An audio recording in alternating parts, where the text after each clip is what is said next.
l'organisation des partenaires de la mairie de Valence et de la chambre de commerce. Vous n'êtes pas sans savoir qu'il y a quand même la fête des vendanges dans 10 jours, pas ce week-end, le week-end suivant à Valence. Et donc, monsieur le maire de Valence et ami Jean Bouzenet ont pensé qu'il pouvait y avoir aussi un événement gustatif en même temps qu'un événement sur le vin.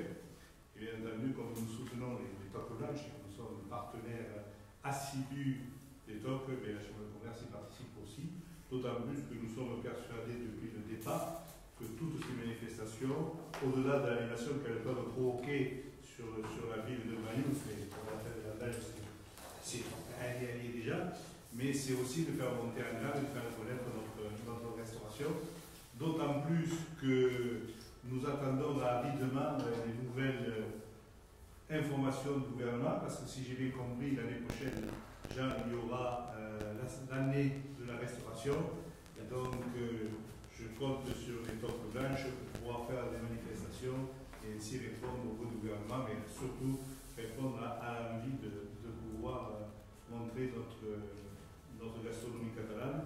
Et puis, écoutez, ça fait 2 ans que nous sommes un peu en hibernation, de sortir au grand air et de goûter nos vins et nos mets, et on sera tous heureux. Tout ce que je demande au maire de Valence, c'est de prendre un arrêté municipal pour qu'il fasse beau. Voilà. Au-delà de ça, je laisse la parole au président Jacques avant que M. le maire s'exprime. Bien, oui, à l'occasion du cinquantenaire de l'appellation Collioure Rouge, les vignerons des 4 communes qui dynamisent le cru ont souhaité s'associer avec les Toques Blanches aussi en Occitanie et le soutien de la Chambre de commerce et d'industrie pour réaliser un événement d'exception. Je pense qu'il faut appuyer là-dessus. C'est un événement d'exception qui aura lieu à Valence et pour plusieurs raisons. D'abord, c'est un terroir d'exception. Et on s'aperçoit que ces dernières années, là, ça s'est bien mis en place sous la présidence de Romuald Perron, mais il y a une équipe de vignerons jeunes et dynamiques. Vraiment, là, on sent que dans le cru Valence et le cru Collioure, ça bouge. Et ensuite, ça a toujours été dynamique, hein, mais il y a eu cet événement il y a 50, 60 ans, quand l'appellation rouge a été créée, et là on sent que ça repart. Il y avait un reportage de la Cuisine de France. Cuisine et Vins de France. Il y avait un reportage sur. Ça faisait plaisir à voir, parce que c'était vraiment le vignoble, ça je pourrais en parler.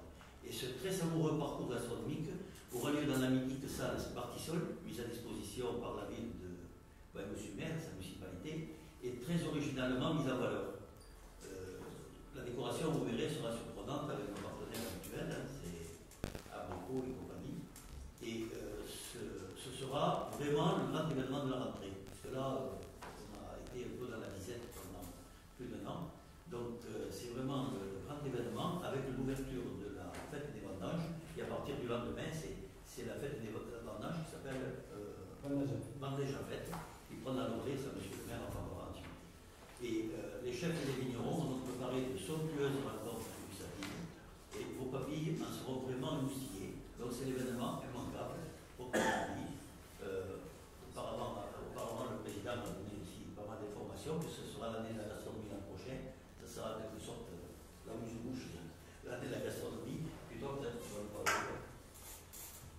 Donc, pour vous dire que les vignerons ont souhaité, en premier lieu, développer et donner une autre image à la nouvelle fête des vendanges qui s'appelle aujourd'hui les vendanges en fête. On ne veut surtout pas faire perdre la tradition de cette fête qui est très, très sympathique, très bon enfant, très conviviale, très historique. Ça fait la 27e de Michel Cotte. 25e, mais on a voulu lui donner un tournant un peu plus qualitatif, un peu plus gastronomique, un peu plus haut de gamme que juste ce côté non-enfant et convivial que l'on retrouve avec les vendanges. Donc on a voulu rajouter un nouvel événement, un événement atypique pour la Côte-Vermeille, et un événement qui met en relation à la fois les vignerons et nos meilleurs prescripteurs que sont la restauration, et la grande restauration avec les Toques Blanches.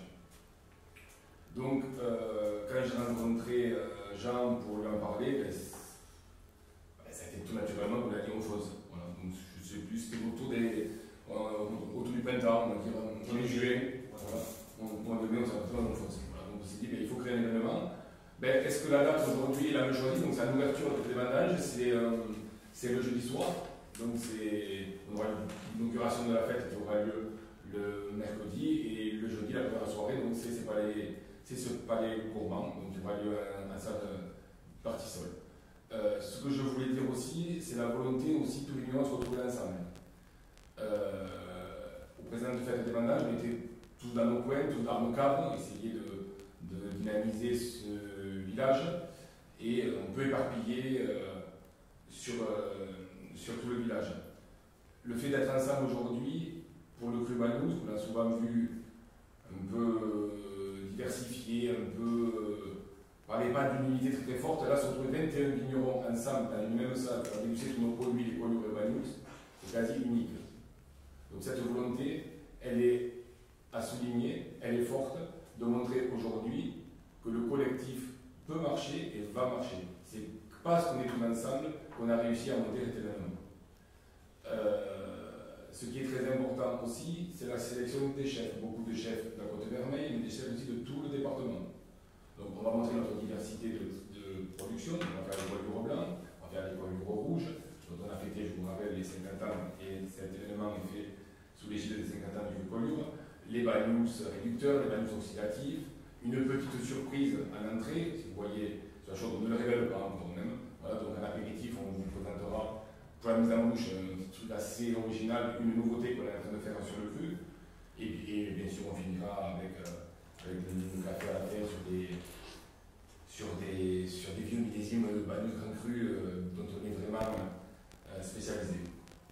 Un petit mot aussi sur ce que je veux dire, parce que bon, évidemment, c'est un peu nouveau dans le milieu de la fête des vendanges. C'est quelques remarques qu'on a eues. Oui, c'est un jeudi soir. Oui, les gens de Perpignan devront se déplacer sur la Côte-Vermeille. Oui, c'est 30 minutes de Perpignan, donc, mais ça va vite. Voilà, donc, il y aura 20 dégustations à faire. C'est beaucoup et c'est peu à la fois. Tous les vignerons seront présents. La majorité des vignerons seront là. Et ça ne se veut pas élitiste.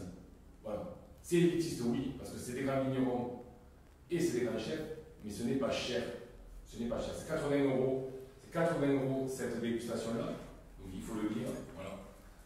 80 € pour 20 dégustations, donc ça fait 20 accords entre 20 chefs et 20 vignerons, donc ça fait 4 € la part. Donc ce n'est pas du tout cher, avec toute la mise en place, la décoration et tout l'investissement qu'on a mis autour de cet événement-là. C'est une chance unique aujourd'hui de pouvoir déguster les meilleurs vins de la Côte-Vermeille avec leurs vignerons, parce que les vignerons sont engagés à être présents ce soir-là à côté des chefs, et d'abord dans le même lieu sur la Côte-Vermeille, ce qui n'est jamais arrivé, les 20 chefs des Tocques Blanches de Roussillon. Voilà. Donc, événement unique. Ma volonté à moi, on verra si on pourra le renouveler, c'est de rendre au terrain ce palais gourmand, qu'on fera par la suite sous diverses formes. Mais en tout cas, j'aimerais que cette manifestation d'accord des événements entre les Tocques Blanches et les vignerons du cru Velours et Banous soit récurrente sur la Côte-Vermeille et à Banous en particulier, pour toujours lancer comme il se doit cette magnifique fête des vendanges, appelée aujourd'hui les vendanges en fête. Alors, bonjour. Donc il était absolument nécessaire, indispensable, et ça n'aurait pas été raisonnable de ne pas rebondir après cette longue période de crise sanitaire que nous avons connue et de disette au niveau des manifestations. Et Dieu sait si ça nous a impacté. Donc la fête des vendanges en fait redémarre pour sa 25e édition sur un format un peu nouveau, avec une volonté un peu différente. Et en premier lieu, je voudrais rendre hommage à toutes les personnes qui ont travaillé pour la fête des vendanges, pour Vendanges en fête, qui l'ont créée, en partant du principe qu'il était nécessaire que les vignerons, après les vendanges, les cols et les vignerons se retrouvent pour un repas convivial sur la plage. C'était l'âme de cette fête, c'est ce qui a créé cette fête. Et puis cette fête, elle a grandi. Elle a grandi parce que l'événement était curieux, était exceptionnel, était convivial, et petit à petit, les journalistes, les prescripteurs, les cuisiniers, les vignerons ont participé, ont fait grandir cette fête. Elle a tellement grandi qu'elle a pris en notoriété, elle a pris aussi avec un nombre public. Et elle impacte la ville. Elle impacte la ville sur la sécurité des biens et des personnes qui sont présentes. Mais elle impacte la ville aussi pour sa notoriété. Et puis elle impacte la ville d'une manière économique. D'abord avec les vignerons, qui doivent être mis en valeur ce jour-là, mais aussi tout l'ensemble des commerçants, des restaurateurs, des hôteliers, des loueurs à meubler, l'ensemble des professionnels qui participent à cette fête et qui a en vérité un quatrième ou un troisième 15 août qui se rajoute à l'aube de l'hiver. Donc ça, pour nous, c'était important que la ville soit au centre de cette organisation. C'est pour cela que j'ai demandé à l'Office du tourisme de reprendre cette organisation. Le deuxième choix qui a été fort pour nous, c'était de mettre les vignerons au centre de la fête. Non pas dans leur cadre séparé et un satellite et un partenaire, non, au centre de la fête. C'est pour cela que nous avons créé un village vigneron au cœur de la ville, en haut de la plage. Il y aura 11 chalets de vignerons qui permettront de déguster plus de 100 vins. Donc tout le long de la fête, avec un carnet de dégustation qui permettra aux visiteurs d'acheter un verre, parce que le verre c'est une forme de participation à la fête pour nous aider à la financer bien entendu, mais le carnet de dégustation, c'est un bon retour par rapport aux vignerons pour qu'ils puissent faire déguster, être rémunérés sur les vins qu'ils offrent et avoir un panel de vins qui leur sera offert. Des vins les plus jeunes jusqu'aux vins les plus millésimés, jusqu'aux vins les plus élaborés. Et ça me paraissait important pour qu'il y ait cette notion de contact entre le consommateur et les vignerons, cet échange qui se passe avec eux. Ça, c'est une volonté, une forte volonté. On avait initié il y a 3 ans, avec Jean Bouzonnec, avec Bernard Fourcade, aussi un concours de cuisine. On avait commencé à le faire sur la Côte d'Azur et on l'a exporté, on l'a ramené chez nous, parce que c'est nous qu'on avait quand même eu l'initiative, avec vous, sur Bagnols. Et là aussi, on s'aperçoit que ce mariage entre la cuisine, la gastronomie et le vin est complètement indispensable et manqué à cette fête. Et moi, je suis tellement content qu'on ait été plus loin avec la Chambre de commerce, avec Jean Bouzonnec, avec les vignerons, pour pouvoir faire ce palais des terroirs, qui est un rendez-vous incontournable gastronomique, où on aura la chance de pouvoir avoir les meilleurs cuisiniers du département. C'est comme ces 15 chefs, dont des étoilés, mais tous vont venir travailler avec beaucoup de cœur pour mettre leur cuisine, leur talent en avant et accompagner les vignerons sur ce cru collé au Bagnols qui en a besoin. Qui a besoin de notoriété, qui a besoin que les gens comprennent comment ça fonctionne un collioure, un Bagnols, qui a besoin comment qu'on puisse décliner les collioures blancs avec ceux qui sont boisés, non boisés, les collioures rouges, etc., mais aussi refaire un tour sur les Bagnols, parce que les Bagnols, c'est un vin exceptionnel. Pour moi, c'est certainement le meilleur vin naturel du monde, avec beaucoup de typicité, avec beaucoup de déclinaison. Donc, ce rendez-vous, pour moi, est magique, et j'espère que les gens viendront nombreux. Alors, on a parlé de prix. Moi, je dis que les vignerons, c'est pas du prêt-à-porter qu'on fait sur la Côte d'Armor. Voilà. On est dans la haute couture. Et on a maintenant des couturiers cuisiniers qui viennent avec nous pour faire l'ouvrage.